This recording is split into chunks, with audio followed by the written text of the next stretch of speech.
यह कहानी लोंगेवाला पर निर्भर किया गया है। 1971 में भारत पाकिस्तान युद्ध के दौरान एक बहुत ही बड़ी लड़ाई लड़ी गई थी। लोंगेवाला की जहां रेगिस्तान में अपने एक आउटपोस्ट की हिफाजत के लिए मेजर कुलदीप सिंह चांदपुरी के नेतृत्व में 23 पंजाब के जाबाज जवानों ने अपनी दृढ़ इच्छा शक्ति से नाकाम कर दिया गया था। 1970 और 71 में पाकिस्तानी सेना ने भारत में पश्चिमी सीमाओं पर इकट्ठा हुए थे, क्योंकि पाकिस्तान के जनरल का इरादा था कि पूर्वी पाकिस्तान की सुरक्षा के लिए भारत की पश्चिमी सरहदों पर हमला किया जाए, ताकि भारत का सेना उस तरफ उलझ जाए और वे पूर्व में दखल ना दे सके। उन्हें लग रहा था कि इस तरह के भारत के पास ऐसे साधन नहीं बचेंगे पाकिस्तान के इलाकों में कब्जा कर सके।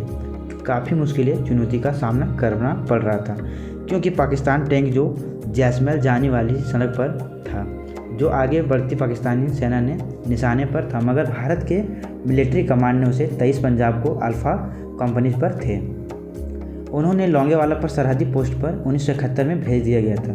लोंगेवाला का अहमियत इसलिए ज़्यादा थी क्योंकि रामगढ़, लोंगेवाला और सोंडेवाला जाने वाले सड़कों के जंक्शन पर था, और अगर पाकिस्तान सेना लोंगेवाला पर कुछ कर लेते उससे पहले बड़ी आसानी से जैसमैर पहुंच गए थे। जब मेजर चांदपुरी ने लोंगेवाला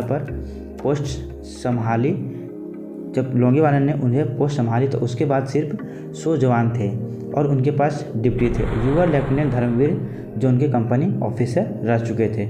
उनके अलावा वहाँ पर कुछ बहादुर और दिलेर जवान थे जो कि किसी भी आर्मी लिमिट की जूनियर लीडर बन चुके थे।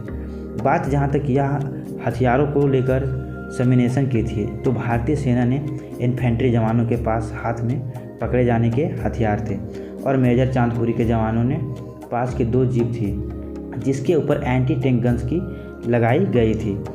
सटीक 126 mm RCL के अलावा बड़ी संख्या में मोटर्स और एंटी टैंक्स मिनस भी मौजूद थे, और एक ऐसी टीम भी थी जो बारूदी की सुरंगों के हथियारों के दम पर ही मेजर चांदपुरी ने अपने जवानों के साथ साथ राज पाकिस्तान हमले का कराया जवाब दिया था, जबकि उन्हें मुकाबले पाकिस्तान सेना की ताकत बहुत ही ज़्यादा थी, क्योंकि उनके पास 3000 जवानों वाली एक इन्फेंट्री ब्रिगेडियर सेना थी, और उनके पास मदद के लिए T-59 टैंक की पूरी टैंक रेजिमेंट थी। इसलिए मर्किमिच विकेलर के अलावा 2 जर्मन कुत्ते भी थे जो बारूदी सुरंगों को सूंघ लेते थे। उसमें से बड़ी बात यह थी कि पाकिस्तान का रेंज में 8 जो उसके पास थी वो 25 किलोमीटर रेंज की थी। युद्ध के दौरान सबसे बड़ी लड़ाई लड़ने वाली लोंगेवाला में हुआ था, क्योंकि सरहद पर किसी और की जगह पर पाकिस्तान ने हमला नहीं किया था। पाकिस्तान का इरादा था कि राजस्थान के सेक्टर के बड़े इलाके पर कब्जा किया जाए।